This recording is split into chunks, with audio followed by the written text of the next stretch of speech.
धीमे लंबे श्वास छोड़ें।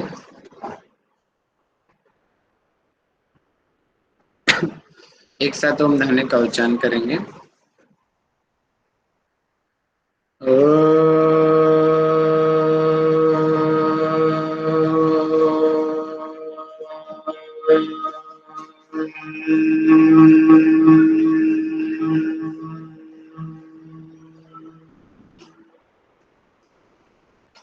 ओंकारं बिंदु संयुक्तं नित्यं ध्यायन्ति योगिनः कामिदं मोक्षदं चैव ओंकाराय नमो नमः। एक साथ सभी प्रतिज्ञा दोहराएंगे, मेरे बाद बोलेंगे पीछे से। मैं प्रतिज्ञा करता हूं आजीवन यम नियम का पालन करूंगा। मैं प्रतिज्ञा करता हूं फर्स्ट अटेम्प्ट में जेआरएफ एग्जाम क्लियर करूंगा। मैं प्रतिज्ञा करता हूं विश्व में योग का पताका फहराऊंगा। मेरी संकल्प शक्ति सुदृढ़ है, पवित्र है, अबाध्य है। ओम ओम ओम। मैं अपनी संकल्प शक्ति से सब कुछ कर सकता हूँ। ओम ओम ओम। मेरे पास अजय मनोबल है। ओम ओम ओम। शांति ही शांति ही शांति। अपने हाथों को मिलाएं और घर्षण करें। अपनी आंखों पर लगाएं, आंखें खोलें। सभी को नमस्ते।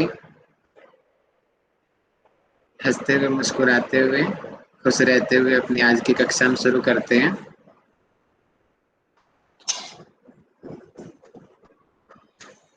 कोई बताएंगे मेरी स्क्रीन सबको विजिबल हो रही है?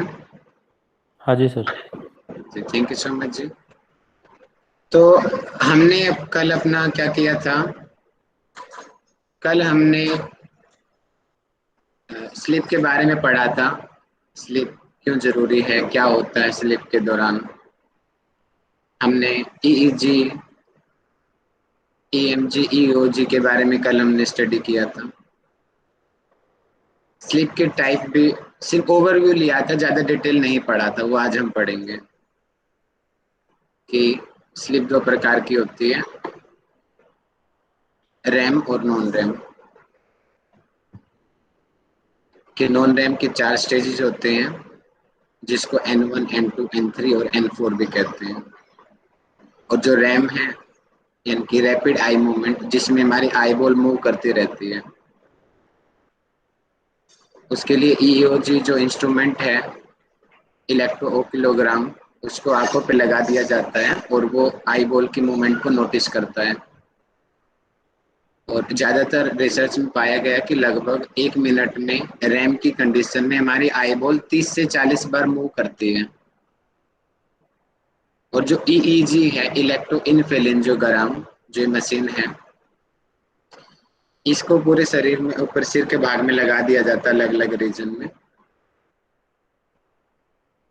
ये 1924 में हंस बर्गर ने इसका आविष्कार किया था और इसीलिए इनको बर्गर वेव्स के नाम से भी जानते हैं, साइंटिस्ट के नाम से।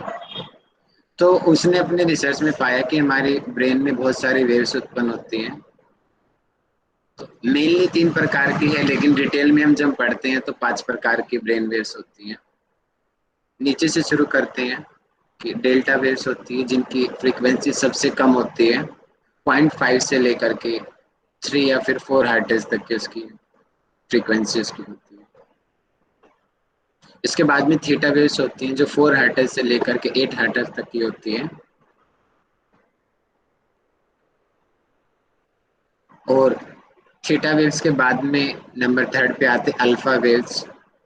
अल्फा वेव्स जो होती हैं, ये 8 हर्ट्ज से लेकर के 13 हर्ट्ज तक की इसकी फ्रीक्वेंसी इसकी होती है।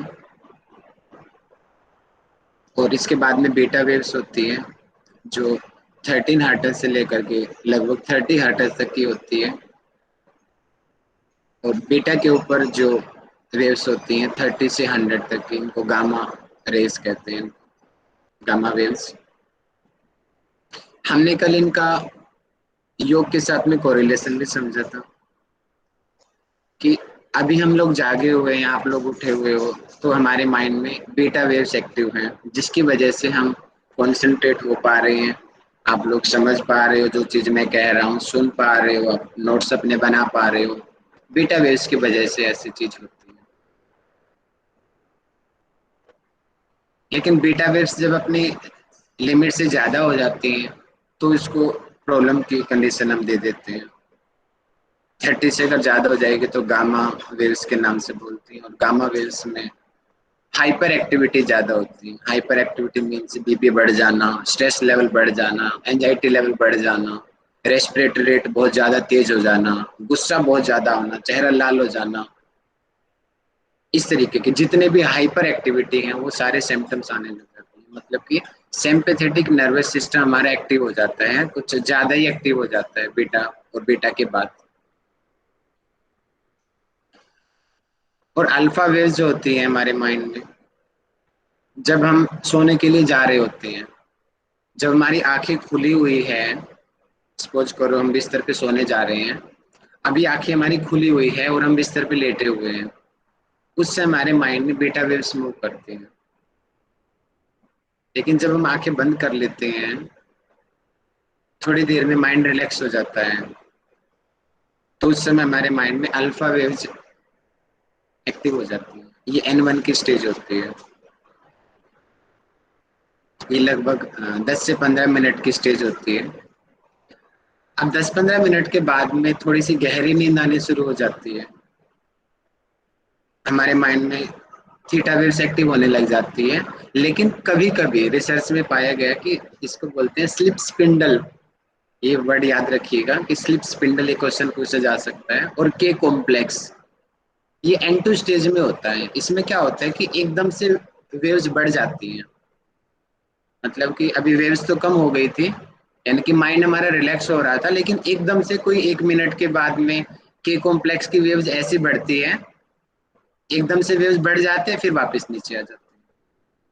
लेकिन ये अभी भी रहस्य है, के कॉम्प्लेक्स के ऊपर भी अभी भी रिसर्च चल रही है।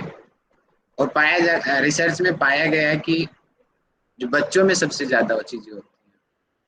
लेकिन अभी धीरे धीरे रिसर्च में और सामने आएगा। अभी साइंटिस्ट पूरी तरीके से निष्कर्ष पे नहीं पहुंचे हैं के कॉम्प्लेक्स के बारे में, लेकिन ये श्योर है कि के कॉम्प्लेक्स N2 स्टेज में होता है। और स्लिप स्पिंडल मतलब कि हर 3-4 मिनट के बाद में वेव्स अपने आप ही हाई हो जाती हैं, कि मतलब कि अभी हम लेटे हैं तो हमारी ब्रेन वेव्स कम हो गई थी, एकदम से 14-15-16 वेव्स हो जाएंगे, फिर वापस 7-8-6 इस तरीके से वेव्स हो जाएंगे। तो ये N2 की स्टेज में होती है। N2 की स्टेज के बाद में N3 की स्टेज आती है, तीसरी जो स्टेज होती है, इसमें हमारी डेल्टा वेव्स एक्टिव हो जाती है, सॉरी थीटा वेव्स होती हैं, और कुछ कुछ डेल्टा वेव्स दोनों इसमें होती हैं। N3 की वेव्स इसको, इसमें क्या होता है कि गहरी नींद आती है, हमारी मसल्स पूरी तरीके से रिलैक्स हो जाती है। और ये मेडिटेशन की स्टेज होती है, जब हम डीप मेडिटेशन करते हैं या डीप योग निद्रा का प्रैक्टिस किया जाता है हाई लेवल की, तो तब हम इस स्टेज पे पहुंच पाते हैं। और नींद की अवस्था में भी हम, क्योंकि नींद अपने आप में मेडिटेशन होती है अगर प्रॉपर नींद आए तो। और इसके बाद की जो स्टेज होती है N4, N4 में तो सबसे ज्यादा डेल्टा वेव्स मूव करती है। और N4 के बाद में जो पांचवी जो स्टेज होती है वो रैम की स्टेज होती है, उसको बोलते हैं रैपिड आई मूवमेंट, जिसमें हमारे माइंड में बीटा वेव्स मूव करती है और हमारी आई बॉल मूव करती है। इसमें ध्यान रखेंगे, अगर हम जनरल बात करते हैं, जैसे कल शिवानी जी ने भी बोला था कि जनरल हमारी बॉडी में पैरासिम्पैथेटिक नर्वस सिस्टम एक्टिव होता है सोने से। पैरासिम्पैथेटिक एक्टिव का मतलब क्या है कि बॉडी रिलैक्स होना, हार्ट बीट कम होना, मसल स्टोन का रिलैक्स हो जाना, पुतली जो हमारी पुतली है उसका श्रिंक हो जाना है, नींद आना, आंखें बंद होना, अनकॉन्शियसनेस की स्थिति। ये जो कंडीशन है ये नॉन रैम की स्थिति में होती है। और रैम की कंडीशन में हमारा माइंड एक्टिव होने लग जाता है और बीटा वेव्स हमारे माइंड में एक्टिव हो जाती है। लेकिन इसमें माइंड माइंड वर्क करता है, लेकिन बाकी बॉडी जो है पैरालाइज की तरह रहती है। ये एक साइकिल के एंड का टाइम होता है जो, और पूरी रात के दौरान एक साइकिल एक साइकिल करीबन 90 मिनट का होता है, 90 मिनट का। और इस तरीके से 5 साइकिल होते हैं पूरी रात में। तो हर साइकिल को 90 मिनट से मल्टीप्लाई करेंगे तो 450 मिनट होती है। और इस तरीके से हम देखते हैं कि 7.5 घंटे ये एवरेज, और सामान्य रूप से 7 से 8 घंटे हम बोल देते हैं कि एक व्यक्ति की जो सामान्य नींद है 7 से 8 घंटे की होती है। और लेकिन ये डिपेंड करता है, वेरी करेगा। छोटी एज है बच्चों की, बच्चे 16-16 घंटे भी सोते हैं और उनके लिए जरूरी है सोना। जो न्यू बोर्न बेबी है वो 15-16 घंटे सोता है। अब जैसे जैसे उसकी एज बढ़ती जाती है, 2 साल का हुआ, 5 साल का हुआ, अब वो 10 घंटे सोएगा, 12 घंटे सोएगा। अभी अभी आप लोग मेरी एज के हो, 25-26 साल के हो लगभग सभी ज्यादातर। तो फिर ये एवरेज एज आने लग जाती है लगभग कि यंग एज में ये 7-8 घंटे ही कॉमन आ जाते हैं। अब धीरे धीरे जब एज और बढ़ेगी, अब एडल्ट होने लग जाते हैं, बूढ़े होने लग जाते हैं धीरे धीरे, फिर एज ये स्लिप और कम हो जाती है, 5 घंटे 4 घंटे इस तरीके से कम हो जाती है। तो ये एज वेरी करेगी, लेकिन जनरल एज 7 से 8 घंटे की होती है। तो ये हमने कल पढ़ लिया था और इसके आगे का हम अभी पढ़ते हैं। इसलिए मैं बोलता हूँ भैया रेगुलर रहो। कल की क्लास जिसने नहीं ली होगी, आज की मेरी बातें कुछ समझ नहीं आई होगी उन लोगों को। इसलिए बोलता हूँ कि पहले पहले की क्लास लो, उसके बाद अगली क्लास लो।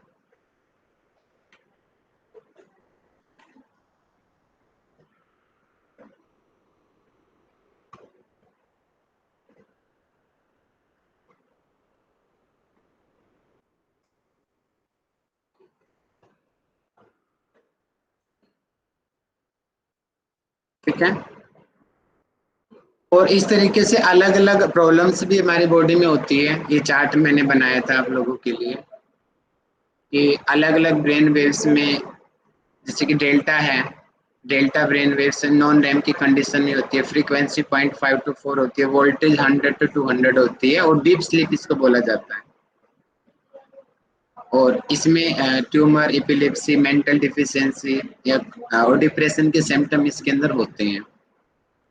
थीटा वेव्स नॉन रैम की कंडीशन होती है, 4 to 8 इसकी फ्रीक्वेंसी है, 50 to 100 वोल्टेज है और डीप मेडिटेशन की स्टेज होती है ये। और इसको आप ये कर लीजिए यहाँ पे ना, ये 100 से 150 कर लीजिए, इसको ज्यादा अच्छा रहेगा थीटा का, क्योंकि अलग अलग रिसर्च में अलग अलग चीजें लिखी हुई है। तो अल्फा में मैंने आज पढ़ा था, वहां पे 50 to 100 था वोल्टेज, और थीटा का 100 to 150 था। तो ये थोड़ा सा वेरी कर सकता है, ठीक है। और जो डिप्रेशन की कंडीशन है उसमें थीटा वेव्स बताया गया है और डीप मेडिटेशन की कंडीशन होती है। अल्फा वेव्स में आंखें बंद रहती है, इनिटेटिव ब्रेन मतलब कि मस्तिष्क कुछ जागा रहता है और कुछ सोया रहता है। ड्रोजिनेस मतलब कि तंद्रा की स्थिति, उबासियां आना, आधी नींद आना, माइंड कुछ वर्क कर रहा कुछ नहीं कर रहा, लाइट लाइट स्लीप आना, ठीक है। बीटा वेव्स मतलब कि क्या होता है, इसमें आंखें खुली रहती है, मेंटल एक्टिविटी होती है, एराउजल स्टेट होती है और मेंटल टेंशन और माइल्ड स्ट्रेस इसके अंदर होता है। जैसे भी आप लोग बैठे हो, आप लोग सोच रहे हो, कंसंट्रेशन पावर आपके एक्टिव है अभी। गामा, इसलिए तो प्रॉब्लम किस थे, गामा तो पूरी की पूरी बीमारी है, गामा तो होनी ही नहीं चाहिए। एंजाइटी है, हाई लेवल का स्ट्रेस है, बहुत ज्यादा गुस्सा आना, तो गामा वेव्स ही है। इसलिए कई लोग गामा को मेंशन ही नहीं करते, वो बोलते हैं कि बीटा की हाई स्टेज ही गामा है, इसलिए कई लोग गामा को मानते ही नहीं है। लेकिन गामा है 30 to 100 ज्यादातर, तो आप इस चीज को याद कर लें।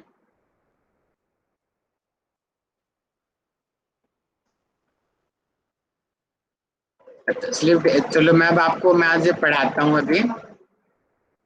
आज हमें पढ़ने हैं ये स्टेजेस, पढ़ने हैं हमें 4 स्टेज, नॉन रैम की और रैम की।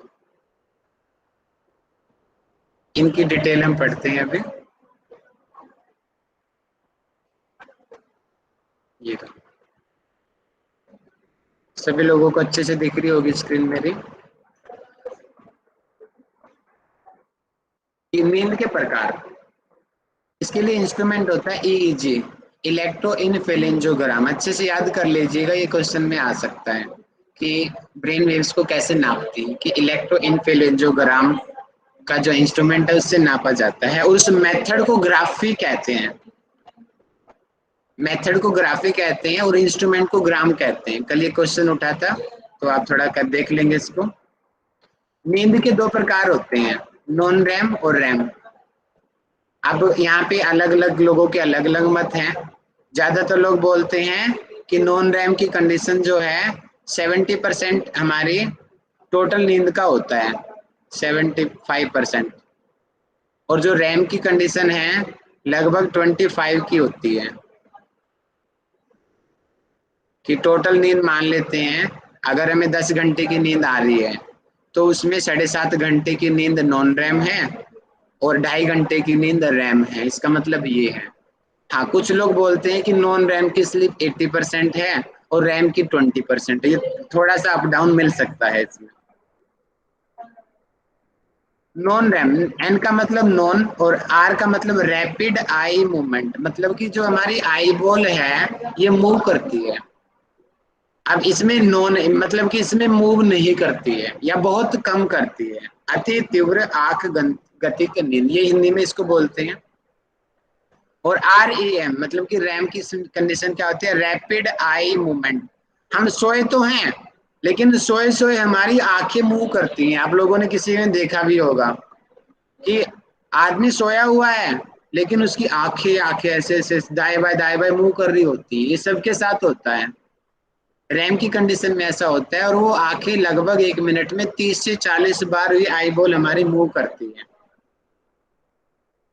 अब हम जानते हैं कि नॉन रैम में क्या होता है, यानी कि नॉन रैपिड आई मूवमेंट, जिसमें हमारी आई बॉल मूव नहीं करती। इसके 4 स्टेजेस होते हैं। इसको गहरी नींद, इसी में गहरी नींद आती है क्योंकि इसमें ब्रेन हमारा रिलैक्स होता है। सेंसरी प्रोसेसिंग बहुत कम होता है। सेंसरी का मतलब सेंसिज होना। सेंसिस मतलब कि ठंडा गर्म का एहसास होना, सर्दी गर्मी का एहसास होना, मच्छर काट रहे नहीं काट रहे इन चीजों का एहसास होना, ये सेंसरी के अंतर्गत आएंगे, सेंसरी प्रोसेस के अंतर्गत। तो कई लोगों को होता है कि उनको कुछ कर लो उनको पता ही नहीं चलता। कुंभकर्ण की नींद सुनी होगी आप लोगों ने। हम बोलेंगे कि जो कुंभकर्ण है N4 की स्टेज में सोता था। और N4 की स्टेज ऐसी होती है कि कितना ही कुछ कर लो उसकी आंख नहीं खुलती, जल्दी से नहीं खुलती। कई लोग देखे भी होंगे ना आप लोगों ने, कुछ भी हो जाओ वो लोग उठते ही नहीं है। और कुछ लोग ऐसे होते हैं कि थोड़ा सा कुछ बर्तन भी बच जाओ चलने के बाद से भी कुछ लोग उठ जाते हैं। ज्यादातर बड़े लोग ऐसे होते हैं। तो उनको गहरी नींद नहीं आती है। और गहरी नींद स्वास्थ्य की पहचान नहीं है, गहरी नींद आनी चाहिए। रैम की कंडीशन अच्छी बात है कि वो थोड़ा गार्डनिंग का काम वो अच्छा कर लेंगे, लेकिन माइंड उनका रिलैक्स नहीं हो पाएगा। तो गहरी नींद जिनको आती है वो बहुत अच्छा है, आनी चाहिए। तो नॉन रैम की कंडीशन में हमारे सेंसेस काम करना बंद कर देती हैं, बहुत कम वर्क करती हैं। आई बॉल मतलब कि जो आई बॉल जो हमारी आंखों की ये पुतली है, ये काली काली आपको दिखाई दे रही होगी, ये मूव नहीं करती। मूवमेंट इसकी बंद हो जाती है अच्छे तरीके से। और कुल एक सर्कल में 5 स्टेजेस होती हैं। कुछ लोग 4 स्टेजेस मानते हैं क्योंकि वो N1 N2 N4 को कुछ लोग मानते नहीं है। तो कुछ लोग 3 को ही मानते हैं। तो उस आधार पे तो अगर हम देखेंगे 4 स्टेज होती है, लेकिन N4 को जब हम इंक्लूड करते हैं तो टोटल नींद की 5 स्टेजेस होती है। तो ये कंफ्यूजिंग है, तो ऐसा कंफ्यूजिंग क्वेश्चन पेपर में नहीं आएगा। आ गया तो अपने आप ही सबको नंबर मिल जाएंगे। ऑप्शन में या तो ये आएगा कि नींद में कुल कितने स्टेज है, ऑप्शन में या तो 4 मिलेगा या 5 मिलेगा। तो आपका आंसर 4 या 5 में से रहेगा। 5 सबसे ज्यादा चांसेस है क्योंकि ज्यादातर लोग मानते हैं कि 5 स्टेजेस हमारी नींद में होते हैं। और इन 5 स्टेजेस में नॉन रैम के अंदर 4 स्टेजेस होती है और एक स्टेजेस रैम की होती है। ये क्वेश्चन एक बार पेपर में आया था और यूजीसी ने सबको नंबर दिए थे क्योंकि उसने गलती से 3 और 4 दोनों के नंबर डाल दिए। और 3 भी आंसर सही है, 4 भी आंसर सही है। ये क्वेश्चन आ चुका है पेपर में। तो हम आगे पढ़ते हैं अभी। अब इसमें क्या होता है, इसमें सपने बहुत कम आते हैं, लगभग 7%।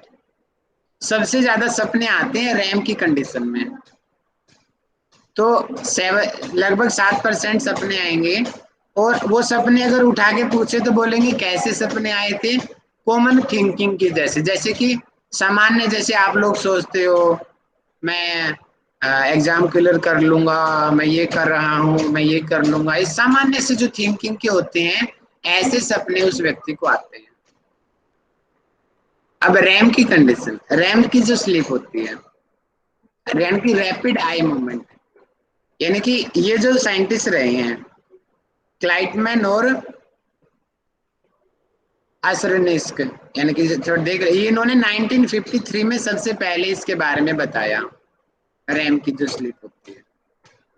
इसमें क्या होता है कि इसमें बताया, इन्होंने पाया कि 30 से 40 बार जो हमारी, यानी कि जो हमारी नेत्र गोलक है, मतलब कि जो हमारी आई बॉल है, वो मूव करती है सोने के टाइम पे 1 मिनट में। ये पॉइंट ध्यान कर लेंगे सभी, 30 to 40 पर मिनट।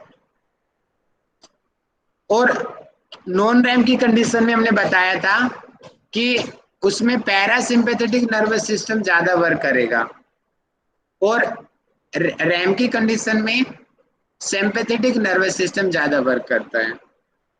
मतलब कि सिंपैथेटिक का काम क्या होता है, सिंपैथेटिक नर्वस सिस्टम का काम होता है हाइपर एक्टिविटी, बीपी बढ़ जाना, गुस्सा आ जाना, ज्यादा विचार आना, रेस्पिरेटरी रेट बढ़ जाना, पसीना आना, आंखें लाल हो जाना।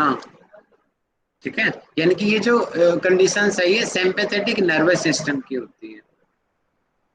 और पैरासिम्पैथेटिक नर्वस सिस्टम जैसे इसका उल्टा होता है, सभी चीजें वापस रिलैक्स हो जाती हैं, हमारी आंखें बंद हो जाती है, माइंड रिलैक्स हो जाता है, हार्ट बीट कम हो जाता है, बीपी कम हो जाता है, सांस धीरे धीरे आता है, पूरी बॉडी अंदर से रिलैक्स हो जाती है। ये पैरासिम्पैथेटिक, यानी कि नॉन रैम की कंडीशन में पैरासिम्पैथेटिक नर्वस सिस्टम एक्टिव होता है, और रैम की कंडीशन में सिंपैथेटिक नर्वस सिस्टम एक्टिव होता है। ज्यादातर बोला है मैंने, कुछ केसेज होते हैं जो डिसऑर्डर वाली कंडीशन वो अलग है, जैसे कि नाइट टेरर हो गया, उसमें रात को एकदम से चिल्ला लेते हैं बच्चे। कई लोग, ज्यादातर लड़कियां होती हैं, छोटे बच्चे चिल्लाते हैं रात को, एकदम से उठ जाते हैं। वो कंडीशन अलग है, मैं उनकी बात नहीं कर रहा हूँ, वो डिसऑर्डर में आता है, मैं सामान्य की बात कर रहा हूँ।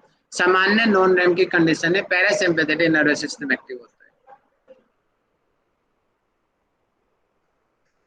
अब रैम में सिंपैथेटिक एक्टिव होता है, मतलब कि अनुकंपी। इसमें अब इसका मतलब यही होता है सिंपैथेटिक का, हार्ट बीट बढ़ जाना, श्वास की गति तेजी से आना, पसीना ज्यादा आना, अनकंट्रोल्ड मूवमेंट। माइंड बहुत वर्क करता है लेकिन बॉडी पैरालाइज की तरह पड़ी रहती है। और इसमें क्या होता है कि व्यक्ति को गहरी नींद नहीं आती, क्योंकि जब माइंड वर्क कर रहा है और माइंड में बीटा वेव्स हैं, तो गहरी नींद कैसे आ सकती है। गहरी नींद आने के लिए तो थीटा या डेल्टा वेव्स होनी चाहिए, अदरवाइज गहरी नींद नहीं आएगी। तभी तो जब हम, आपने देखा होगा, जब हम उठने को होते हैं सुबह, उठने से पहले हमें ये पता होता है कि घर में क्या चल रहा है, घर में भजन चल रहा है, ओ घर में कोई आया है, हमारी आंखें बंद है लेकिन हमें पता होता है वो आया है, कोई बातें बताते मम्मी कौन आया था घर में, क्या चल रहा था। ऐसी चीज होती है ना। मतलब कि जब हम उठते हैं, एक्चुअल में हम आधे घंटे पहले उठ चुके होते हैं सोने से, बस हमारी आंख बाद में खुलती है, हमारे कान, हर चीज, हमारी सेंसेस एक्टिव हो जाती हैं, सर्दी गर्मी का हमें पता चल जाता है, हमारे माइंड में बीटा वेव्स एक्टिव होने लग जाती है, एनालिसिस का काम शुरू हो जाता है। और इसको बोलते हैं कि मेमोरी रिटेंशन, मतलब कि एक डिसीजन लेना, हमारी लाइफ में बहुत सारी प्रॉब्लम्स होती है, तो और बोलते हैं कि सो जाओ, स्ट्रेस ज्यादा हो गया, आपको डिसीजन नहीं ले पा रहे, सोने के बाद में आपका माइंड अच्छे से वर्क करेगा, फिर आप डिसीजन ले लोगे। ये रैम की कंडीशन होती है जिसमें गुड डिसीजन लिए जाते हैं। सबसे ज्यादा सपने रैम की कंडीशन में आते हैं। और जो लोग ज्यादा मेंटली डिस्टर्ब रहते हैं, उन लोगों के अंदर रैम की कंडीशन सबसे ज्यादा पाई गई है। और जिनका बॉडी ज्यादा थकी रहती है उनकी बॉडी में सबसे ज्यादा नॉन रैम की कंडीशन पाई गई है।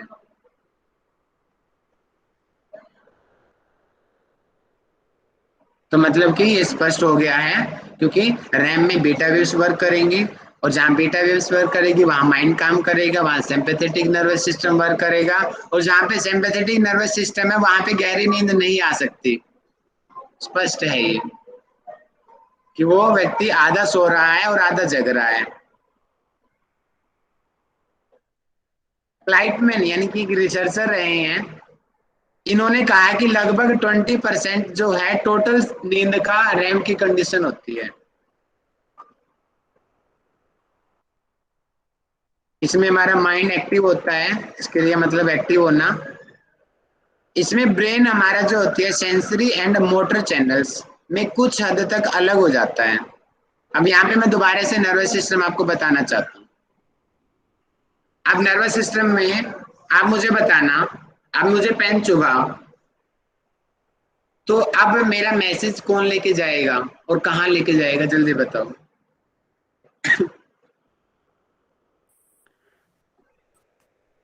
भूल ब्रेन को गए? सेंसरी नर्व्स ले जाती है ब्रेन के पास। सेंसरी जो नर्व होगी, सेंसरी नर्व होगी, वो हमारे स्पाइनल कॉर्ड से होता हुआ ब्रेन में मैसेज ले जाएगी। अब ब्रेन में मैसेज गया कि कुछ चुभ रहा है हाथ में, अब ब्रेन ने एनालाइज किया कि नहीं चुभना चाहिए, शरीर का नुकसान हो जाएगा, हटाओ इसको। तो ब्रेन से कौन सी नर्व के द्वारा मैसेज आएगा? मोटर नर्व के द्वारा। दोबारा बोलो, क्या था? मोटर नर्व के द्वारा। वेरी गुड, मोटर नर्व के द्वारा। मतलब कि मैसेज जाना मस्तिष्क तक, माइंड तक, सेंसरी नर्व के द्वारा होता है, और मैसेज आना मोटर नर्व के द्वारा होता है। ठीक है, ये क्लियर हो गया नर्वस सिस्टम का पॉइंट। जैसे कई बार होता है ना, पीछे से मच्छर काट गया, हमने तो देखा भी नहीं, लेकिन हमारा हाथ जाता है और उसको हटा देते हैं। ऐसे बहुत बार होता है, फोन हाथ में गिरा, हमने दिखा नहीं, लेकिन हमारा दूसरा हाथ नीचे कैच कर लेता है उस फोन को, गिरने नहीं देता। हमारा माइंड एक्टिव होता है, नर्वस सिस्टम हमारा ऑटोनोमिक नर्वस सिस्टम वर्क कर रहा होता है, इसलिए ऐसी चीजें होती हैं। लेकिन इस कंडीशन में थोड़ा सा बदलाव होता है, रैम की कंडीशन में सेंसेस हमारे जा रहे हैं लेकिन रिफ्लेक्सेस नहीं हो रहे हैं। इसका मतलब क्या है? हमें ठंडा गर्म सब चीजें पता चल रही है एनवायरनमेंट में, लेकिन उनके अगेंस्ट एक्शन नहीं होते, बॉडी बंधी रहती है। जैसे कि किसी को बांध दिया है, वो सब चीजें देख रहा है लेकिन वो कुछ कर नहीं सकता। ये कंडीशन रैम की कंडीशन में होती है। इसलिए अब ये लाइन समझ आएगी आपको, इसको दोबारा से पढ़िए। देखिए, ब्रेन में सेंसरी मतलब कि मैसेज को ले जाने वाली जो नर्व्स होती हैं, मोटर जो वापस आकर के जो वर्क करती है, मच्छर है उसको हटा देना, पेन चुभ रहा है उस पेन को हटा देना, मोटर नर्व चैनल्स होते हैं। वे कुछ हद तक इन दोनों का ना अलग अलग हो जाते हैं, दोनों एक साथ काम नहीं करते इस कंडीशन में, और शरीर के अन्य भागों में जो मैसेजेस है मस्तिष्क में प्रवेश नहीं कर पाते, और व्यक्ति कोई मोटर रिस्पॉन्स नहीं कर पाता। कुछ सेंसरी मैसेज जाएंगे लेकिन ज्यादा नहीं जाते, नॉन रैम में तो बिल्कुल नहीं जाते, लेकिन रैम में जाते हैं, लेकिन बहुत ज्यादा नहीं जाते। लेकिन ये श्योर है मोटर रिस्पॉन्स नहीं होता। ज्यादा थोड़ा बहुत ये हो सकता है कि नींद में कुछ लोग ऐसे ऐसे हिला सकते हैं, इस तरीके का हो सकता है, गुस्सा आ रहा है उनको, मुट्ठी बंद हो सकती है, सो रहे हैं वो, लेकिन इससे ज्यादा और एक्शन नहीं होगा उनका, ये उठा पटक वाला एक्शन नहीं होगा, क्योंकि वो सो रहे हैं। थोड़ा बहुत चेंज होगा माइल्ड, लेकिन ज्यादा रिस्पॉन्स नहीं होता। अब आगे क्या है कि उठने पर व्यक्ति कहेगा कि अगर ऐसी कंडीशन में उस व्यक्ति को उठा दिया तो वो बोलेगा ओहो बहुत अच्छा सपना देख रहा था, या फिर बहुत बुरा सपना, कुछ भी हो सकता है, अच्छा या बुरा, कि मैं तो भैया सपना ले रहा था, मेरे को उठा दिया तूने। और रैम की कंडीशन को ही डीप स्लीप कहते हैं। ये क्वेश्चन बन सकता है कि डीप स्लीप जो है हमारी स्लीप की कौन सी स्टेज है, बताओ कौन सी स्टेज है? Deep sleep, sorry dream sleep, dream sleep. RAM. RAM, RAM यानी कि 5th स्टेज है। और डीप स्लीप की अगर मैं बात करूं तो कौन सी आएगी? Non RAM. नॉन रैम हो जाएगा वो तो। नॉन रैम में भी कौन सी आएगी stage? Delta theta. N3 N3 और N3 N4, इसमें भी सबसे मेन N4 रहेगी, क्योंकि इसमें डेल्टा वेव सबसे ज्यादा होती है। इसमें इलॉजिकल सपने होते हैं, यानी कि फालतू के सपने होते हैं ज्यादातर, उनका कोई मतलब नहीं होता, और भूल भी जाते हैं, उठते ही भूल भी जाते हैं। अरे बस इतना एहसास होता है हम सपना देख रहे थे, बहुत अच्छा सपना देख रहे थे या बुरा सपना देख रहे थे, वैसे ही एहसास होता है। अच्छा था बुरा था, लेकिन बात करें तो थोड़ा बताना, डिस्क्राइब करना, और डिस्क्राइब कर ही नहीं पाते क्योंकि हम भूल चुके होते हैं, इलॉजिकल होते हैं वो, और कुछ भी हो सकता है, बिना लॉजिक्स के होते हैं सपने वो, मतलब कि उनका कोई मतलब ही नहीं होता। हाँ, लेकिन कुछ नॉन रैम की कंडीशन में कुछ हद तक थोड़े बहुत सपने आ सकते हैं, उनका लॉजिकल हम मान सकते हैं, उनको बोलेंगे कि वो अनकॉन्शियस माइंड में थे और वो सामने आ गए, हमारी पुरानी यादें ताजा हो गई। अब रैम स्लीप की कैरेक्टरिस्टिक्स मतलब कि विशेषताएं क्या है? देखिए, हर चीज का बेनिफिट है तो नुकसान भी है। रैम की कंडीशन बिल्कुल बुरी नहीं है, लेकिन बहुत फायदा भी होता है इसका। वो फायदा आप जानो, रैम का क्या सबसे बड़ा फायदा? सबसे ज्यादा रैम की कंडीशन का मेंटल हेल्थ पे इफेक्ट पड़ता है। जो लोग मेंटली रूप से डिप्रेस रहते हैं, उन लोगों में रैम की कंडीशन सबसे ज्यादा होती है, उन लोगों को ज्यादा सपने आते हैं, और इसकी वजह से वो मेंटली रूप उनको प्रॉब्लम में हेल्प होती है।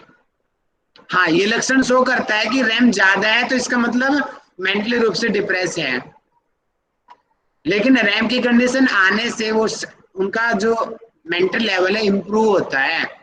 इसको मेमोरी की स्टेज भी बोलते हैं, रैम की कंडीशन को। भी आगे पढ़ते हैं कि रैम स्लीप में वॉलेंट्री, बताएंगे वॉलेंट्री मसल्स का क्या, कौन सी होती है वॉलेंट्री मसल्स? ऐच्छिक पेशी होती है जो हमारे अनुसार काम करती है। वेरी गुड, यानी कि जिसपे हमारा खुद का कंट्रोल होता है। मैंने हाथ उठा दिया, अपनी मर्जी से हाथ उठाया ना, मेरी मर्जी है तो ये वॉलेंट्री है, लेकिन मेरे इंटेस्टाइन के अंदर जो मूवमेंट हो रही है वो तो मेरे हाथ में नहीं है ना। नॉली बहुत थोड़ा बहुत कर लूंगा, लेकिन वो अंदर अभी जो मैंने खाना खाया वो अंदर जा रहा है ना, एंजाइम्स मिल रहे हैं, वो एब्जॉर्प्शन चल रहा है, वो मेरे हाथ में नहीं है, वो इनवॉलेंट्री है। तो यहाँ पे क्या है, वॉलेंट्री मसल्स क्रियाओं का तीव्र दमन पाया जाता है। इसका मतलब क्या है, मन कर रहा है, सपने आ रहे हैं, मार दूं तोड़ दूं, लेकिन वो कुछ कर नहीं पाता।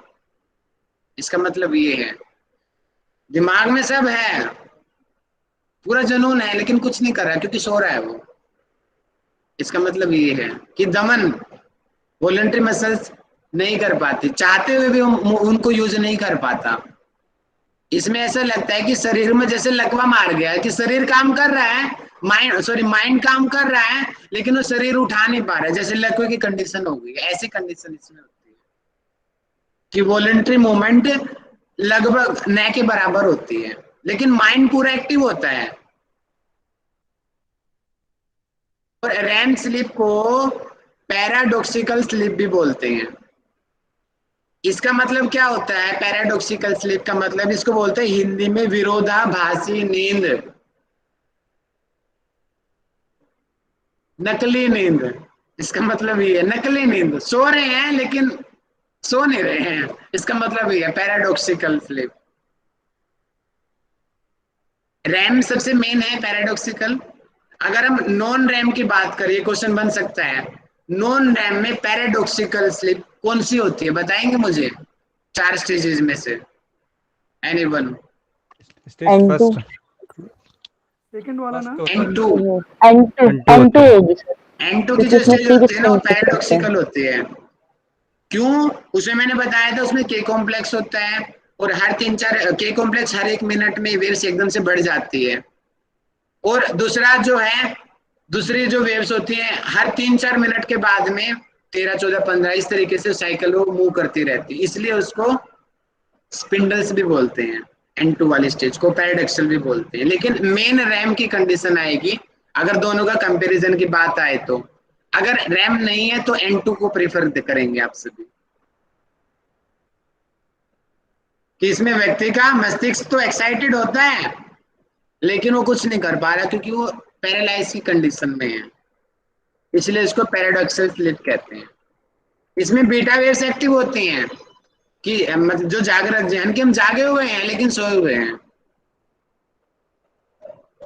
जैसे कि स्टार्टिंग की वाली बात है, बोले कि वो सो रहा है, उठा नहीं अभी तक, नहीं नहीं मैं तो उठा था, मैं तो ऐसे ही लेटा हुआ था, ऐसे बोलता है, वो सो रहा होता है लेकिन ये कहेगा नाना मैं तो बस लेटा हुआ था, सो थोड़ी रहा था। ये कंडीशन होती है इसमें।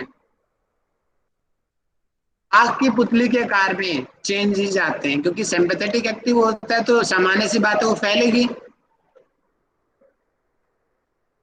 और इसमें जो हमारा मिडल एयर है उसमें कॉन्ट्रैक्शन होता है, इस चीज को भी देख लें।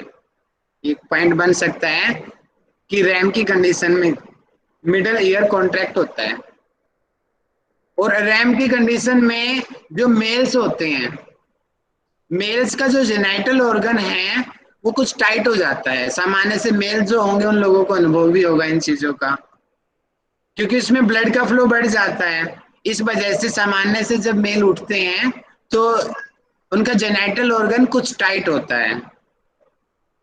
ये रैम की कंडीशन में, ये क्वेश्चन भी बन सकता है एग्जाम के दृष्टिकोण से।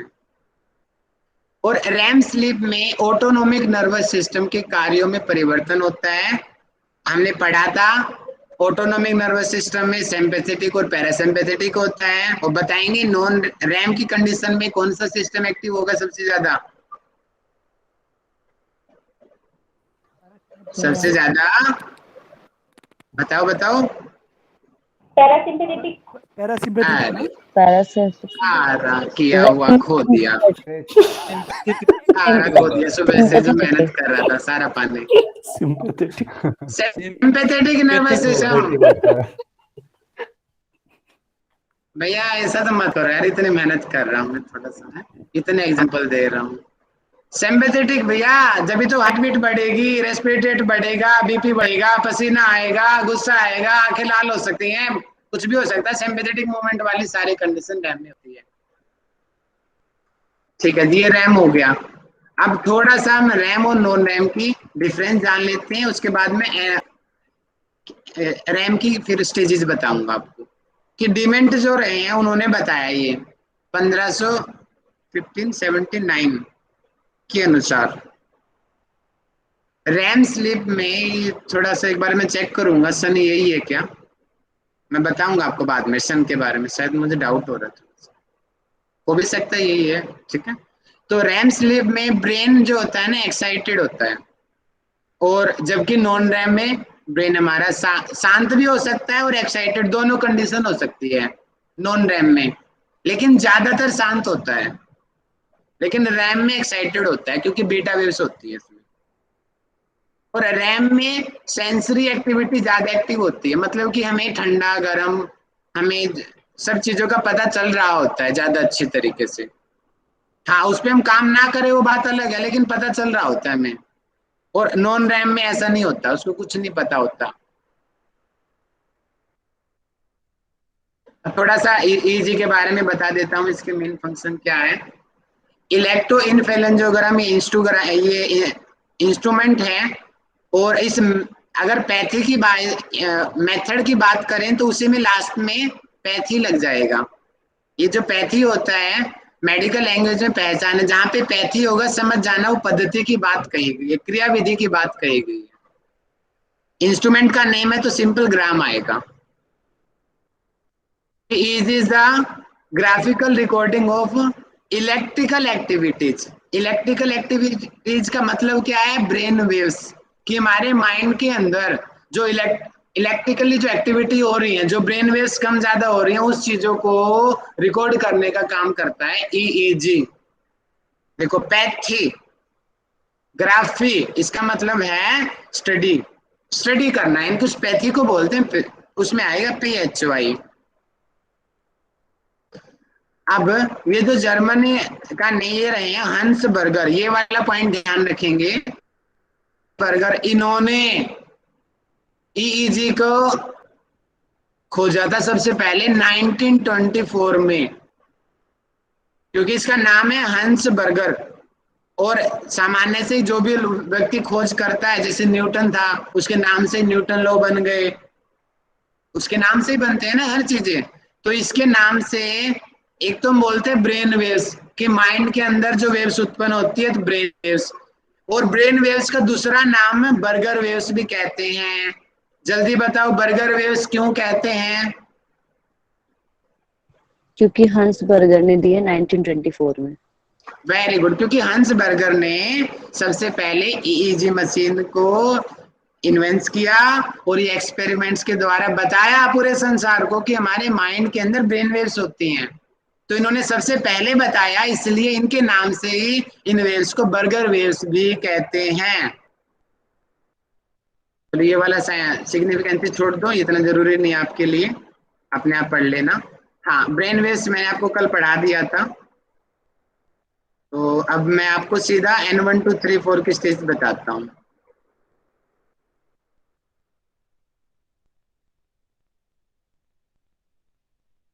स्लीप के स्टेजेस आप लोग बने रहे, 4-15 तक भी जाने दो, कोई दिक्कत नहीं है क्लास को, क्योंकि टाइम हमारे पास बहुत कम है। ठीक है, टॉपिक पूरा होने के बाद मैं छोड़ूंगा आपको।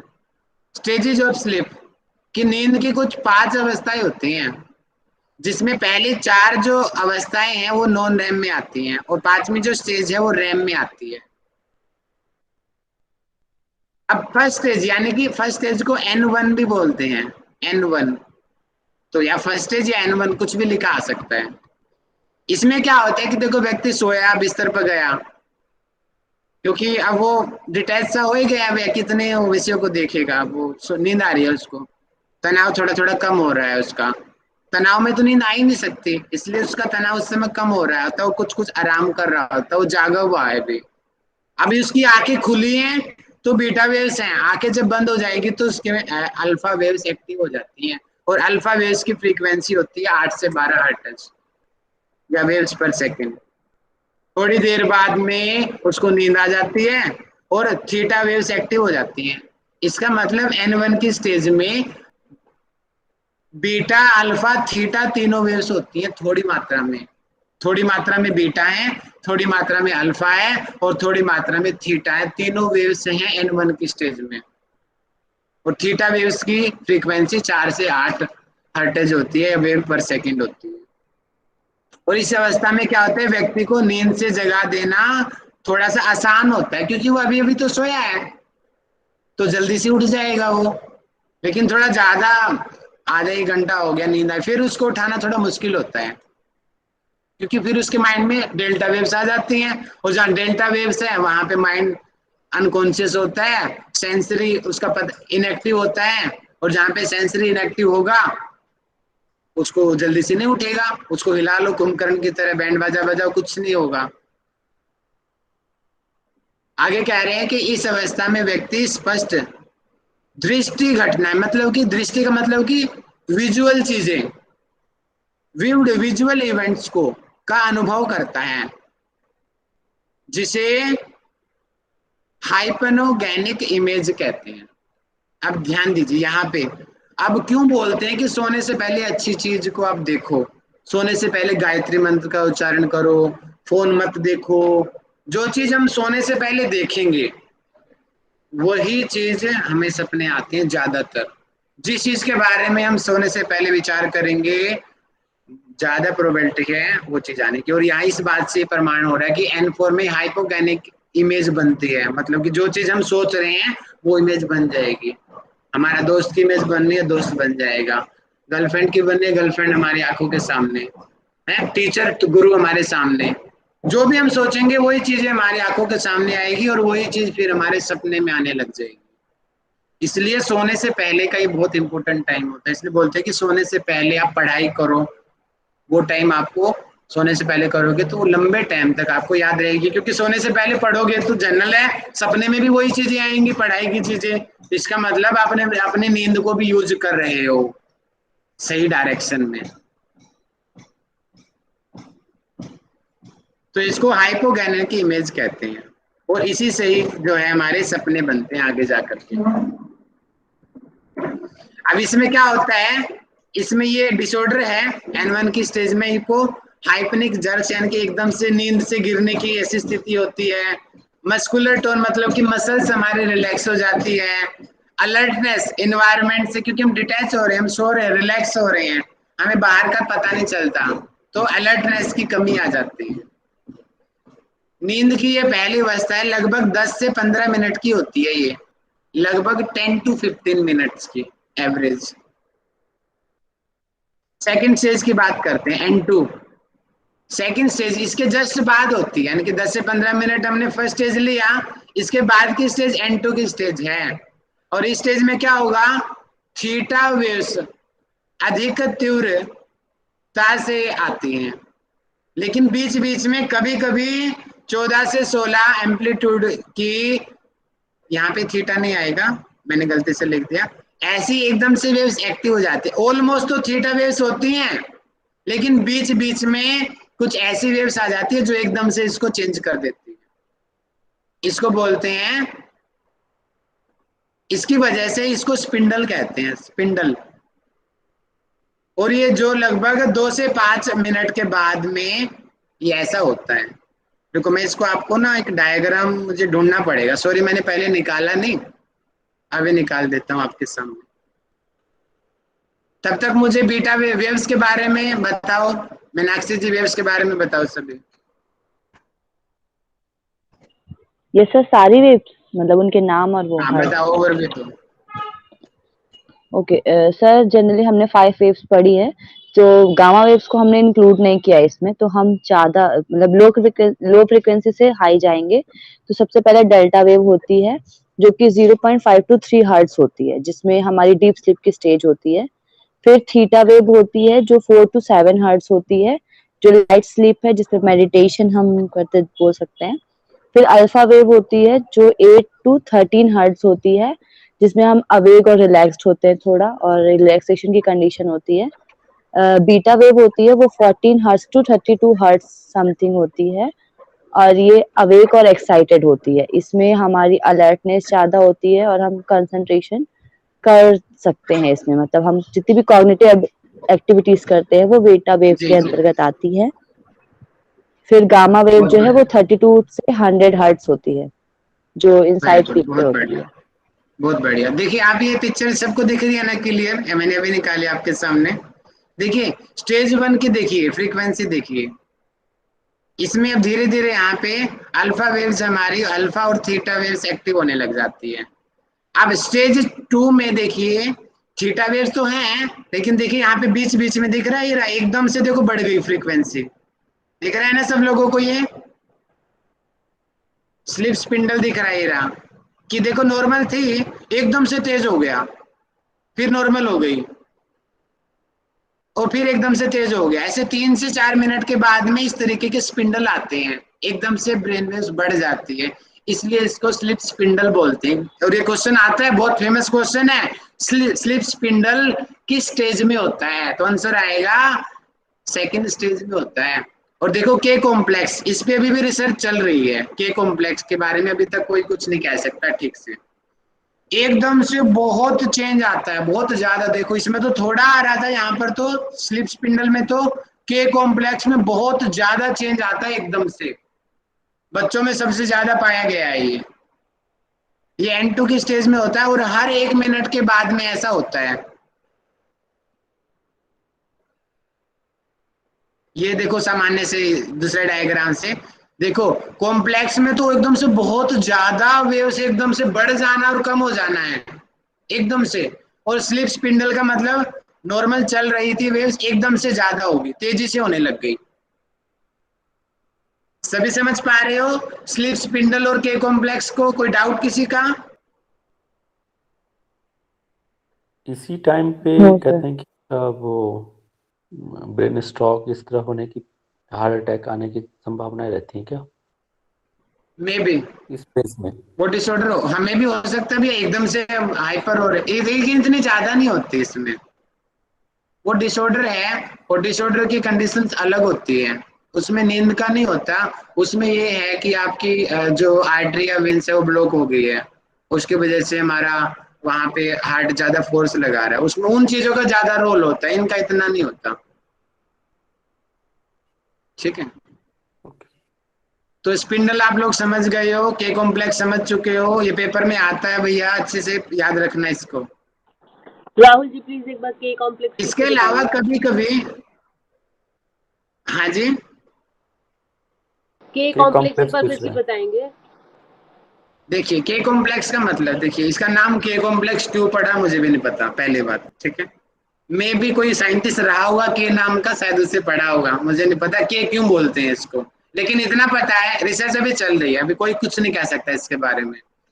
रिसर्च में ये पाया गया कि ब्रेन वेव्स चल रही है, नॉर्मल है, हर 1 मिनट के बाद में एकदम से सेकंड स्टेज में अप डाउन होती है, कुछ ज्यादा मात्रा में अप डाउन होती है, उसी को के कॉम्प्लेक्स कहते हैं।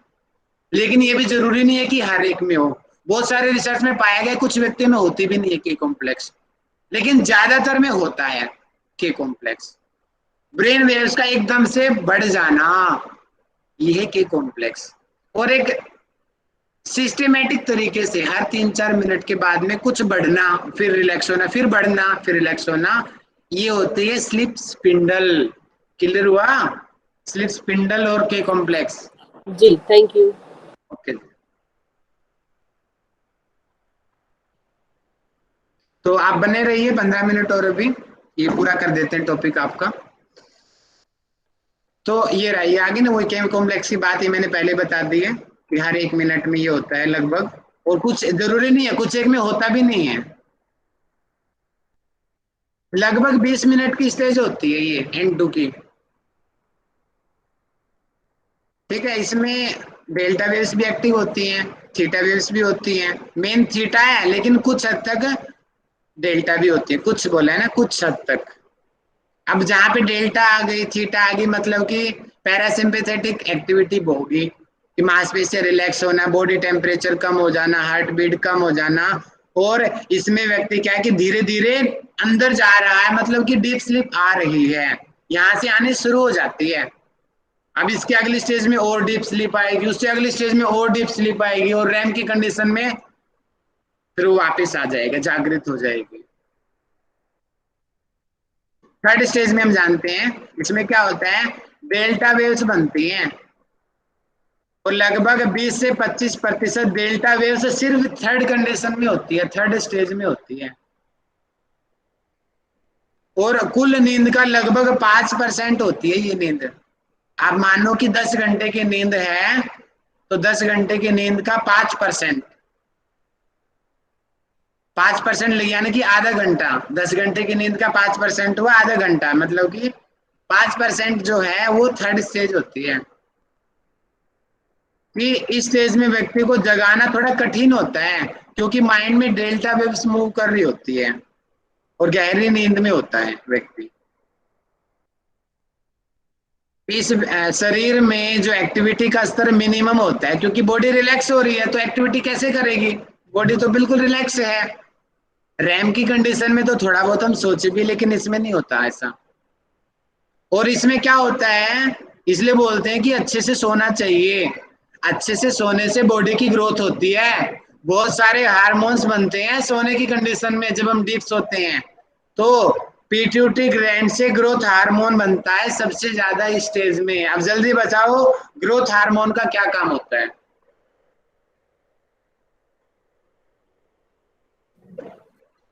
ग्रोथ बॉडी हार्मोन की ग्रोथ करना, तो वृद्धि। बड़ा करना, शरीर बड़ा होना, डेवलपमेंट। जो नींद नहीं लेंगे इसलिए बोलते हैं वो मंद बुद्धि के होते हैं, ये रीजन है, उनके हार्मोन ठीक से नहीं बनते हैं। ठीक है, इसलिए नींद पूरी लेना चाहिए, और कोशिश करना चाहिए लगातार लो, ताकि ये जो हार्मोन्स का सीक्रेशन है प्रॉपर हो। टूट टूट के नींद लोगे तो ये सीक्रेशंस गड़बड़ा जाता है, हार्मोन्स कम ज्यादा हो जाते हैं, और उसकी वजह से प्रॉब्लम शुरू हो जाती है हमें। आगे कह रहे हैं कि यह अवस्था लगभग 40 मिनट की होती है।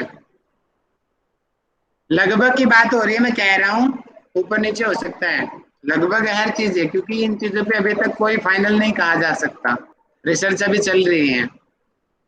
इसमें भी मस्कुलर मसल्स जो है रिलैक्स होती हैं, बॉडी टेम्परेचर कम होता है, हार्ट बीट कम होती है। ये वाला याद कर लेंगे, ये वाला इसके अंदर ये डिसऑर्डर है पैरासोमनियाज, ये डिसऑर्डर का नाम है। इसमें क्या होता है कि हमारा नर्वस सिस्टम ना अजीबोगरीब तरीके से कुछ भी कर सकता है। जैसे भी कुंदन जी बता रहे थे, हार्ट अटैक आ भी सकता है, नहीं भी आ सकता, कुछ भी हो सकता है। नर्वस सिस्टम पे कुछ अनकंट्रोल्ड होता है, ये चीजें ऑटोमेटिक नर्वस सिस्टम का कंट्रोल समाप्त हो जाता है इस स्टेज में। नाइट टेरर, ये ट्रेमर लिखा हुआ है, टेरर आएगा, इसका मतलब होता है कि चिल्लाना। भयानक स्वप्न तो थोड़ा गलत हो जाएगा, हाँ थोड़ा बहुत सही है भयानक स्वप्न भी। एक तो होता है नाइट, ये तो टेरर, एक होता है नाइट मेरर। नाइट मेरर या मेरिस ऐसा होता है, वो एम जो है उसका मतलब है कि बुरा सपना, वो रैम की कंडीशन में होती है। ये क्वेश्चन बनता है, बहुत इंपॉर्टेंट क्वेश्चन है कि नाइट मेरर रैम की कंडीशन में आता है, और नाइट टेरर ये जो है जो भी हम पढ़ रहे थे थर्ड स्टेज में आता है, नॉन रैम की कंडीशन में आता है। इन दोनों में छोटा सा अंतर है। आपने देखा होगा ना अक्सर कि छोटे बच्चे हैं या ज्यादातर लड़कियां जो बहुत ज्यादा जो घबराई रहती है, रात को बहुत चिल्लाती हैं ना, जो चिल्लाने वाला डर जाती हैं, एकदम से उठ जाते हैं पूरा, ये कंडीशन होती है नाइट टेरर की। और नाइट मिरर जो है वो रैम की कंडीशन में होता है।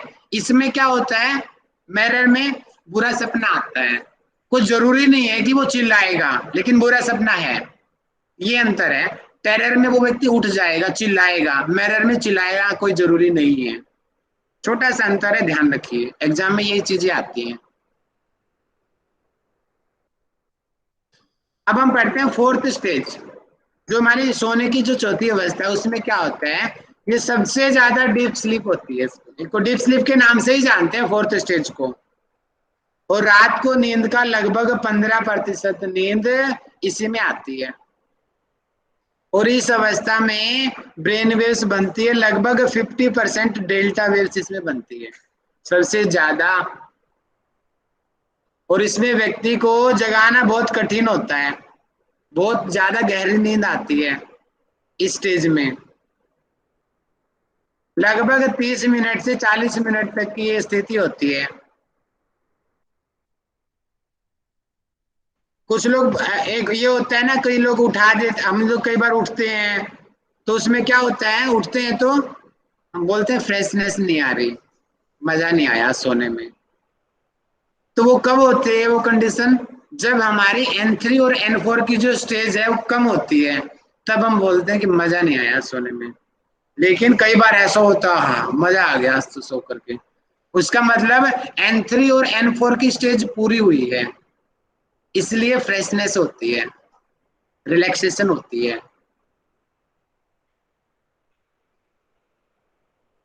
डिसऑर्डर, अब इसमें नाइट वॉकिंग, नींद में चलना, पापा जग जाएगा, मूवी याद होगी, वो सपने में चलता है, ये वाली कंडीशन होती है।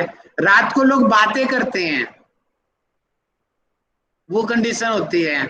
ये सब याद कर लीजिएगा। ब्रुक्सिज्म, इसका मतलब होता है कई लोग दांत चलाते हैं ना सोते हुए, इस तरीके से दांत बजाते हैं। कई लोग दूध पीने की नौटंकी करते हैं, इस तरीके से बहुत देखे हैं मैंने। रोटी खाने की ऐसी ऐसी होगा, दांत बजने लग जाएंगे उन लोगों के, ये कंडीशन भी यहीं पर होती है, इसी स्टेज में होती है। और ये क्वेश्चन बन सकता है पेपर में आपका। अब मैं रैम की बताता हूँ, उसके बाद आज अपनी कक्षा संपन्न करेंगे। सर्कल में कल बता दूंगा आपको, ज्यादा टाइम हो जाएगा फिर। कि फिफ्थ स्टेज जो है रैम की, इसको ड्रीम स्लीप कहते हैं, यानी कि सबसे ज्यादा सपने इसमें आते हैं, ड्रीम स्लीप। इस अवस्था में ब्रेन वेव्स में बीटा वेव्स बनती है। स्टार्टिंग में 5 से 10 मिनट की होती है ये।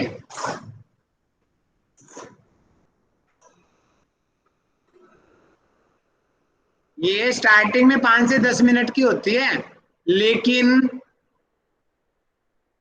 धीरे धीरे मैं पढ़ाऊंगा आपको, कल पढ़ेंगे कि 5, देखो 5 तो होती है नींद की स्टेज, और यानी कि एक सर्कल में 5 स्टेज होती है, और इस तरीके के 5 सर्कल होते हैं।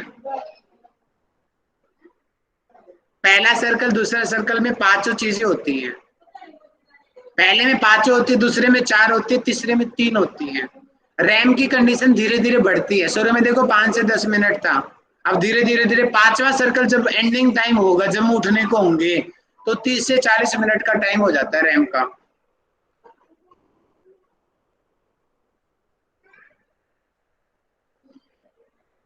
एक मिनट का है, चलो अभी इतना आपके लिए काफी है। इससे ज्यादा आगे का सर्कल मैं कल पढ़ाऊंगा।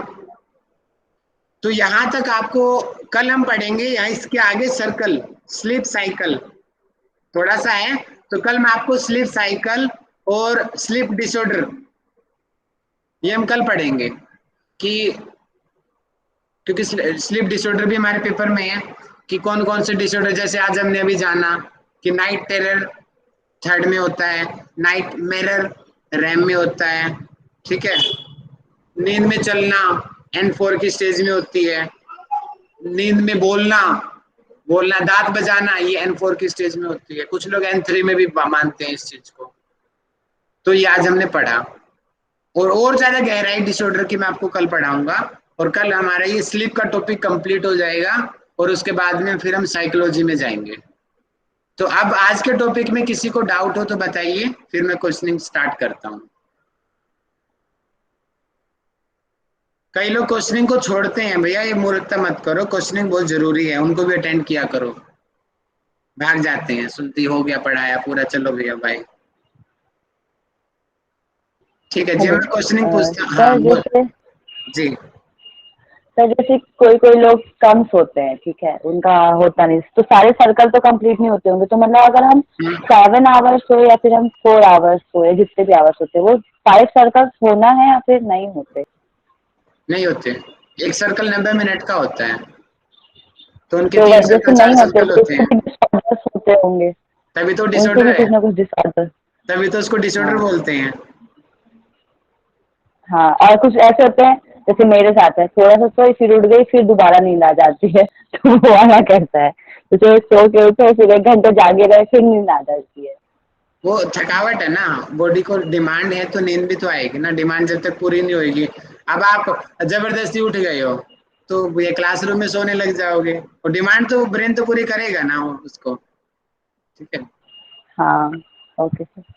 उससे अच्छा है कि बेड पे नींद पूरी कर लो, क्लासरूम में नींद पूरी करने से अच्छा है ठीक है जी। चलो मैं क्वेश्चन पूछता हूँ, सभी लोग अच्छे से बताएंगे। चलो मैसेज करेंगे सभी लोग, मैसेज करके मुझे बताएंगे कि कुल कितनी स्टेजेस होती हैं नींद की। कुंदन जी माइक खोल के बताएं, नाम बताएं स्टेजेस हाँ, के।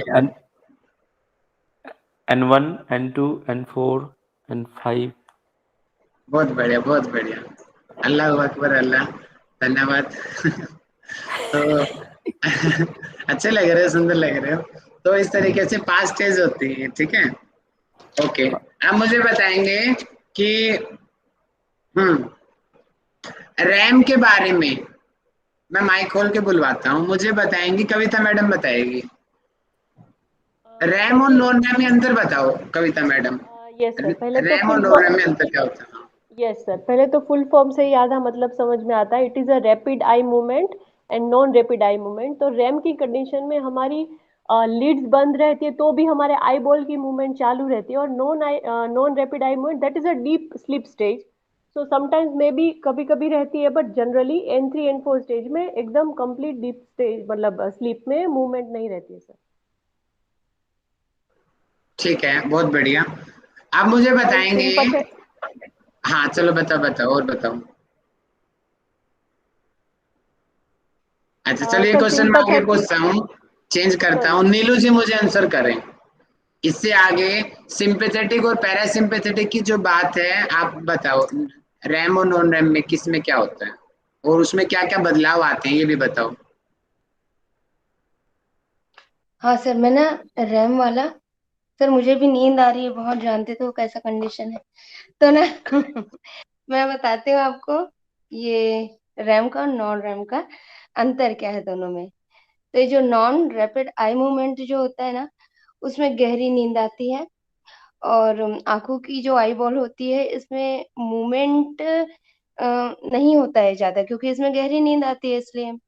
और नींद इसमें मतलब पूरे 100% नींद का 75% नींद यही कवर करता है। और ये इसमें जो ब्रेन वर्क कम होता है, फिजिकली जो वर्क ज्यादा होता है वो इसके अंतर्गत आएगा। और ये होता है सपने का, इसमें कम सपने आते हैं, 75% सपने आते हैं, अगर आते हैं तो, वैसे इसमें ज्यादा नहीं आते हैं सपने। और इसमें ये जो है ना नॉन रैपिड आई मूवमेंट, इसमें पैरासिम्पथेटिक जो नर्वस सिस्टम है वो एक्टिव होता है। और के बाद फिर इसका रैम का है जो एक्टिव स्लीप होता है ना, इसको जो रैम स्लीप होती है वो एक्टिव स्लीप होती है। मतलब इसमें व्यक्ति जो होता है वो सोता तो है, लेकिन उसका आई बोलना मूवमेंट करता है, और इसमें सपने आते हैं। और इसमें जो मेंटली वर्क करता है ना जो सबसे ज्यादा, वो इस तरह का नींद लेता है, इस तरह की स्लीप होती है उसकी। और इसमें जो वो नर्वस सिस्टम एक्टिव होता है ना, वो होता है इसमें सिंपैथेटिक नर्वस सिस्टम एक्टिव होता है। और इसीलिए नींद, क्योंकि इसमें उतनी गहरी नहीं रहती, इसलिए ये वाला नर्वस सिस्टम ज्यादा एक्टिव। और ठीक है जी, इसमें बहुत ब्रेन मूवमेंट भी ज्यादा रहता है। और बॉडी टेम्परेचर इसमें ना बढ़ा हुआ होता है, क्योंकि ये सारा मैंने अभी फील किया है, बॉडी टेम्परेचर सच में बढ़ा रहता है इसमें। और रैम में यही बढ़ता है या नॉन रैम में बढ़ता है नीलू जी? क्या बॉडी टेम्परेचर सर? हाँ, सर ये रैम में बढ़ता है बॉडी टेम्परेचर, नॉन रैम में तो अच्छी नींद आती है तो वेरी उसमें गुड, नहीं यही मैं बढ़ता। पूछना चाह रहा था, आपने बहुत लंबा खींच हाँ दिया, यही पूछना चाह रहा था सर, मैं कि मुझे रैम ध्यान है में कि एकदम। सिंपैथेटिक एक्टिव होते हैं, यानी कि रेस्पिरेटरी रेट, हार्ट बीट बढ़ जाना, पसीना आना, ये चीजें रैम में होती है, और नॉन रैम में पैरासिम्पैथेटिक एक्टिविटीज होती है। हाँ बहुत बढ़िया। हाँ जी। ठीक है, अब मुझे बताएंगे वेव्स के बारे में, मैसेज कर लो सभी सभी स्टेजेस में कौन कौन सी स्टेज में कौन सी वेव्स होती हैं, सभी टाइप करो, देखता हूँ सबसे अच्छा कौन टाइप करेगा।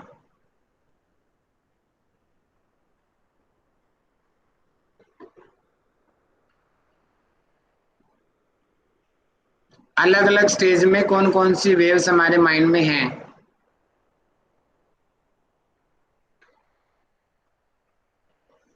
कम ऑन भैया, मजा है, मुझे जाना पड़ा। अच्छा जाओ जी, जाओ जाओ, 5 मिनट की रहेगी वैसे क्लास से तो। मीनाक्षी जी तो है हमारे चैंपियन। आओ जी मीनाक्षी जी, सामने आ जाओ, चलो बताओ। सर सबसे पहले हमारे नॉन रैम की 4 स्टेजेस होती हैं। तो उसमें फर्स्ट है, फर्स्ट स्टेज में जो होता है जनरली हमारा अल्फा होता है, क्योंकि हम उसमें जाते हैं नींद में। लेकिन इसमें बीटा, अल्फा और थीटा देखने को मिलती है। जब हम रिलैक्स होने लगते हैं तो थीटा होती है। फिर जो हमारी N2 होती है वो थीटा से ज्यादा एक्टिव होती है, मतलब कि हाई एल्टीट्यूड की होती है। तो उसमें स्लीप स्पिंडस और के कॉम्प्लेक्स होते हैं। फिर N3 होती है, उसमें डेल्टा होता है। और N4 में डेल्टा की हाई फ्रीक्वेंसी, मतलब कि ज्यादा ऊंचाई वाली डेल्टा होती है, जिसके से हम ज्यादा रिलैक्स होते हैं। फिर उसके बाद आता है हमारा N4 के बाद रैम आती है, जो कि 5th स्टेज है, जिसमें हमारी बीटा एक्टिव होती है। मीनाक्षी जी एक बहुत बड़ी गलती कर दी आपने, जी N4 सर की बताइए। कंडीशन में हाई फ्रीक्वेंसी क्यों बोल रहे हो? सर मैंने पढ़ा था डेल्टा का हाई फ्रीक्वेंसी, मतलब कि जो मतलब कि हाई फ्रीक्वेंसी नहीं, कम ऊंचाई, मतलब कि ऐसा बोलना चाहिए कि ज्यादा डेल्टा काम करती है। फ्रीक्वेंसी कम होती है लेकिन ऊंचाई ज्यादा होती है डेल्टा की। ये हाँ तो मैं पूछ रहा था ना, आपने की गलती कर दी बहुत बड़ी, हाँ कल वाली। हाँ हाँ, वो गलती हो गई। वोल्टेज जी ज्यादा जी जी। होती है, फ्रीक्वेंसी कम होती है, ठीक है। हाँ हाँ हाँ, बहुत फ्रीक्वेंसी में बढ़िया, तो वोल्टेज बहुत ज्यादा। सुंदर, बहुत अच्छा बोला आपने। चलो अब मैं आपसे पूछता हूँ, अब नीरज जी मुझे बताएंगे। नीरज जी मुझे के कॉम्प्लेक्स के बारे में बताओ। ये क्या कॉम्प्लेक्स में अचानक जो वेव्स होती है वो बढ़ जाती है, बहुत ज्यादा हो जाती है। कौन सी स्टेज में होता है के कॉम्प्लेक्स? के कॉम्प्लेक्स भैया 4th स्टेज में होता है, ये 3rd में या 4th में होता है, ज्यादा वाह ध्यान नहीं नीरज है। जी, सेकंड वाह, होता है खुश बाबू। कर दिया। सेकंड ये सेकंड क्या, होता कभी है। कुछ बता रहे हो, कभी कुछ बता रहे हो, बिना तलवे के लोटे, कभी कहीं कहीं घुस जा रहे। ठीक से बताओ अच्छे से। भैया के कॉम्प्लेक्स होता है हमारा 2nd स्टेज में होता है। अच्छा, क्या काम होता है उसका? के के कॉम्प्लेक्स का कॉम्प्लेक्स के काम बारे में जो जो आपने मैंने बोला, उसमें से कितना बोल सकते हो, बोलो आप के कॉम्प्लेक्स के बारे भैया, तरंगे तेज होती हैं उसकी, मतलब बढ़ जाती हैं, मतलब ये प्रत्येक 1 मिनट में बढ़ती है उसकी तरंगे। और ये जो मतलब हाँ यही पता है बस, इतना ही बढ़ती है। में। ठीक है, एनीवन कोई कुछ कहना चाहता है के कॉम्प्लेक्स के बारे में? सर मैं बोलूं? जी पूनम मैडम। सर के कॉम्प्लेक्स में जो वेव्स होती है वो सडन हाई होती है और सडन डाउन होती है, बहुत ऊपर और बहुत नीचे होती है। कितनी देर बाद होती है, और इसमें अभी तक क्या रिसर्च हो चुकी है उसके बारे में बताओ। 1 मिनट में होती है सर, और अब तक इस पे पूरा रिसर्च नहीं हुआ है, ये रिसर्च चल रहा है कि इसमें क्या होता है, पूरा अब तक पता नहीं चला। ये N2 में होता है, यानी सेकंड स्टेज में होता है। और ये भी ध्यान रख लेना, कुछ लोगों में नहीं भी होता, कुछ जरूरी नहीं है हर एक में हो। हाँ, ये कुछ भी लोगों ध्यान में रख नहीं लेना, होता। ज्यादातर हाँ में होता है। ठीक है, जी। अब मुझे बताएंगे स्पिंडल के बारे में, बताएंगे स्पिंडल के बारे में मुझे बताएंगे, राधिका जी बताएंगे। स्लीप स्पिंडल किसको बोलते हैं, कौन सी स्टेज में होता है और क्या होता है, क्यों उसको स्पिंडल जी बोलते भैया, भैया इसमें कभी वेव्स बढ़ती है कभी कम होती है। भैया इसमें कभी बढ़ती है कभी कम होती है वेव्स। हैं? थोड़ा सा चूक गए, हल्का सा, ठीक जा रहे थे चूक गए। धर्मवीर सर मुझे बताएं।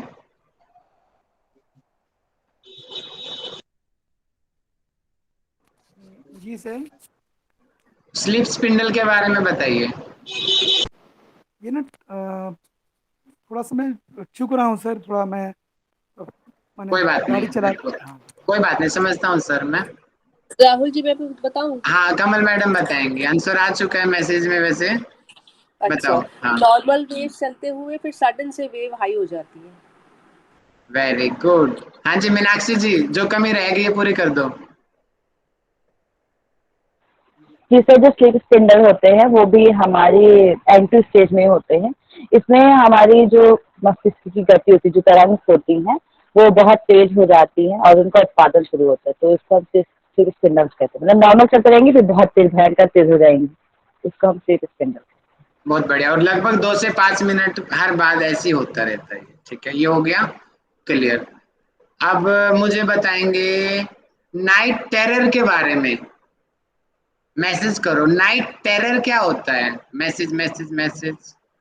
और मुझे प्रेरणा जी बताएंगे। चलो जी, प्रेरणा जी बैठी हैं तो कुछ तो फायदा ले लें ऑफिस में टाइम निकाल के।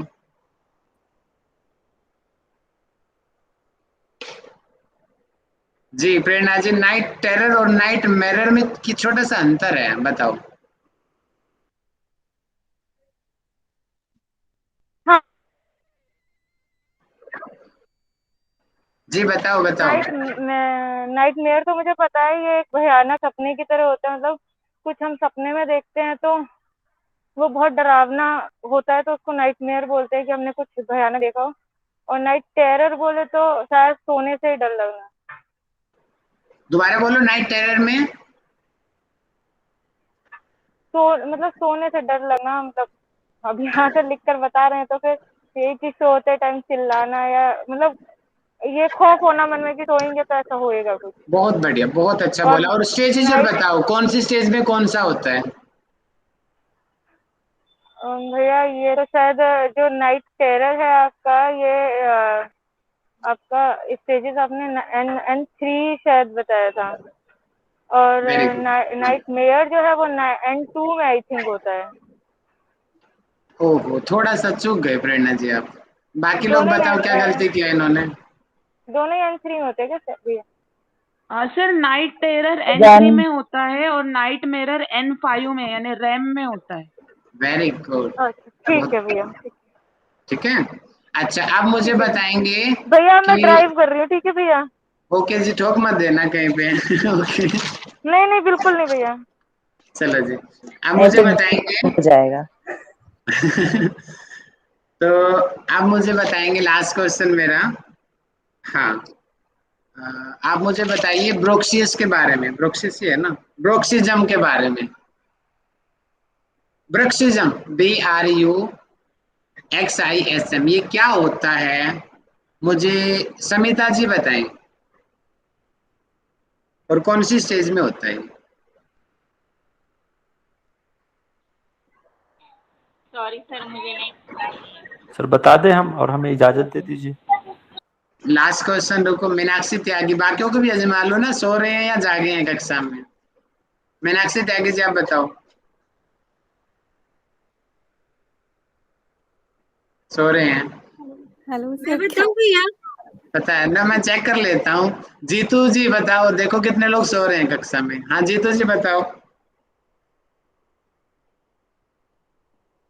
दांत पीसना। हाँ, कौन सी स्टेज में होता है जीतू जी? ये REM में है। देखा। प्रकाश मिश्रा जी। जी भैया, ये स्टेज 4 में होता है।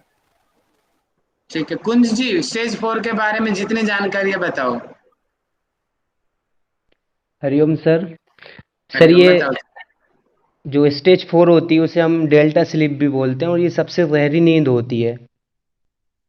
इसमें जगाना कठिन होता है सर, जब एक बार सो जाते हैं तो जागना कठिन होता है इसमें। सर इतना ही ठीक पता है, था। चलो ठीक है, बहुत बढ़िया। चलिए, इससे ज्यादा आगे हम कल पढ़ेंगे। और अब मैं चाहूंगा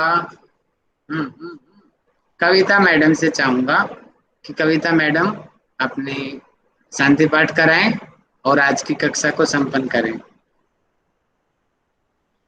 हाँ जी सर, सभी लोग अपनी आंखें बंद कर दीजिए। जैसे ही हमने क्लास स्टार्ट किया था, एक ओमकार और फिर प्रार्थना से हम क्लास बंद करेंगे। एक गहरी लंबी सांस।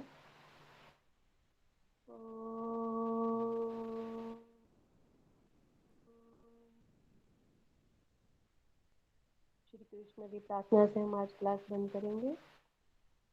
योगेशं सच्चिदानंदं वासुदेवं व्रजप्रियं धर्म संस्थापकं वीरं कृष्णं वन्दे जगद्गुरुं। कृष्णं वन्दे जगद्गुरुं। धीरे से अपने हैंड्स रख दीजिए।